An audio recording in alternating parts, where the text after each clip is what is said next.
Ha, xeyir verməyə gələcəklər. Kim var?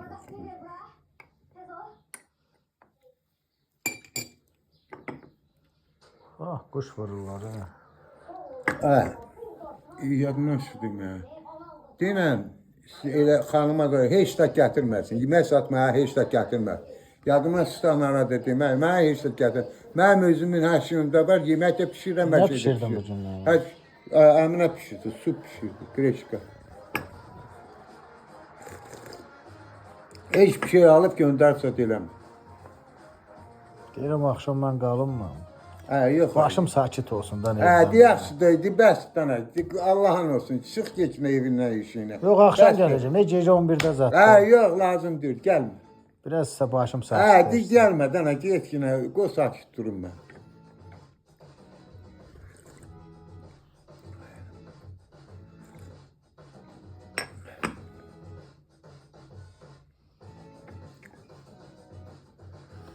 Narahat olacağım ey dayı vallahi. Hə, nə narahat yox, qabasın qalmıram, bəsdir, dana qoy sakit yaşayım. Kur'an hakkı narahat olacağım. Hə, yaxşı, bəsdir. Bəsdir, birindən qutaram, o birindən şişirəm, ondan şişirəm ona. Gedirsin.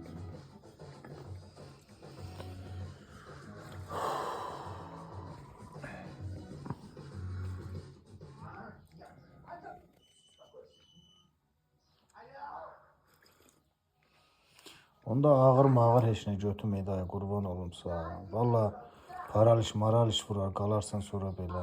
Nə işimə? Paraliş vurar, ağır götürmə. Elə bilirəm deyirsən araq işimə. Yox, Araq mən işimə. Yox. Yəni bilirsən, ağır götürsən Allah eləməz. Paraliş vurar, sonra yatılı qalarsan ay dayı. Qurban olum. Xırda bir vedranı yarım dibində caz. 1 litr. Get gəl 3-4 dəfə, qoy biraz dayağını açsın. Qurban olum ay dayısı. Bax maşallah gördünmü?